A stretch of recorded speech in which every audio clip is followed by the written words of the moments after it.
అందరికీ నమస్తే. జూబ్లీహిల్స్లో నవీన్ యాదవ్కు టికెట్ ఇవ్వడం జరిగింది.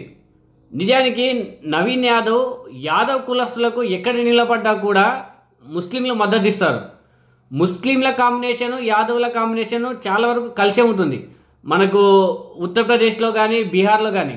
ఉత్తరప్రదేశ్లో ములాయం సింగ్ యాదవ్ని 3 సార్లు ముఖ్యమంత్రిగా చేసిందంటే వీళ్ళ ఇద్దరి కాంబినేషన్ చాలా బలంగా ఉంది.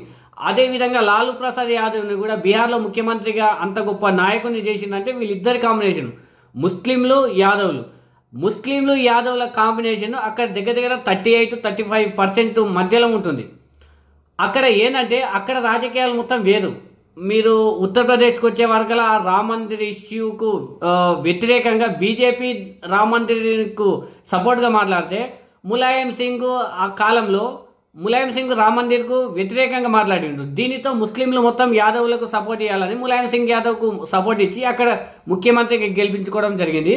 అదేవిధంగా మీరు ఇప్పుడు ఉత్తరప్రదేశ్కు బీహార్కు తెలంగాణకు తేడా ఏంటంటే ఉత్తరప్రదేశ్ బీహార్లో అక్కడ బీజేపీ ప్రతిపక్షంలో ఉంది కాబట్టి ముస్లింలు యాదవ్లు బలంగా ఉన్నారు. అక్కడ యాదవ్లే ముఖ్యమంత్రిగా క్యాండిడేట్ల ఉన్నారు కాబట్టి ములాయం సింగ్ యాదవ్ కానీ అదేవిధంగా లాలూ ప్రసాద్ యాదవ్ కానీ వీళ్ళకు ముస్లింలు గంప గుర్తుగా అసలు ఓటేయడం జరిగింది, మద్దతు ఇవ్వడం జరిగింది. కానీ తెలంగాణకు వచ్చే వరకలో నవీన్ యాదవ్కు అసలు ముస్లింల నుంచి మద్దతు చాలా వరకు తక్కువగా ఉంది.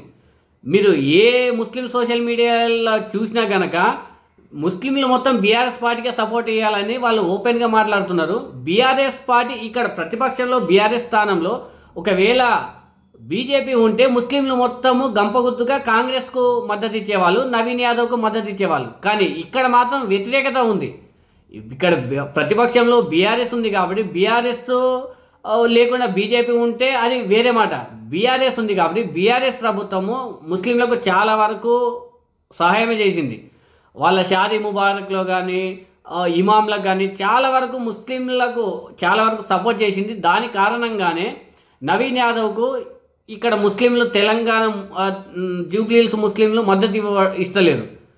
మీరు కొంతమంది ఇక్కడ నవీన్ యాదవ్కు టికెట్ ఇస్తే గంపగుద్దుగా నవీన్ యాదవ్ పైగా ఎంఏఎంలో కూడా పోటీ చేసిండు, ఎంఏఎం ఎమ్మెల్యే క్యాండిడేట్గా కూడా పోటీ చేసిండు. ఏమనుకున్నాడు నవీన్ యాదవ్ గంపగుద్దుగా ముస్లింలు మొత్తము నాకే, ఇప్పుడు ఒక రకంగా ఎంఐఎం తరపు నుంచి చూసినా ముస్లింలు నాకే సపోర్ట్ ఇస్తారు అనుకున్నారు.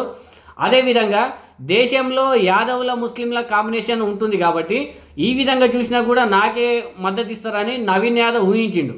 దీని కారణంగా అతను టికెట్ ఆశించిండు అంటే తన వర్గంలో ఉన్న వాళ్ళే చెప్తున్నారు ఇప్పటికే 100 కోట్లకు పైగా ఖర్చు అయింది, ఆ విధంగా ఖర్చు చేసినందుకే నవీన్ యాదవ్ టికెట్ ఇచ్చిందని.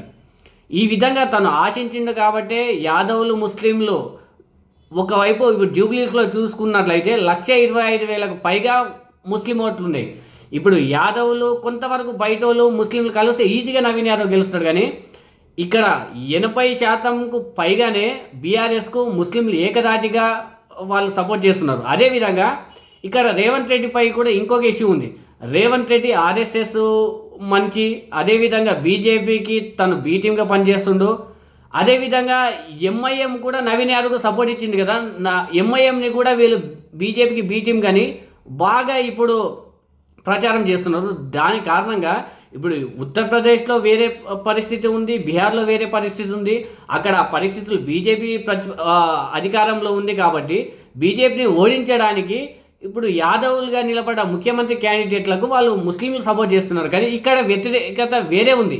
ఇక్కడ బీఆర్ఎస్ ప్రతిపక్షంలో ఉంది కాబట్టి ఇక్కడ తేడా రాజకీయం మొత్తం వేరే ఉంది. కాబట్టి ఇక్కడ ముస్లింలు కాంగ్రెస్కు కానీ నవీన్ యాదవ్ కానీ మద్దతు ఇస్తలేరు. ఈ కారణం చేతనే ముస్లింలు మొత్తము బీఆర్ఎస్కు మద్దతు ఇస్తున్నారు.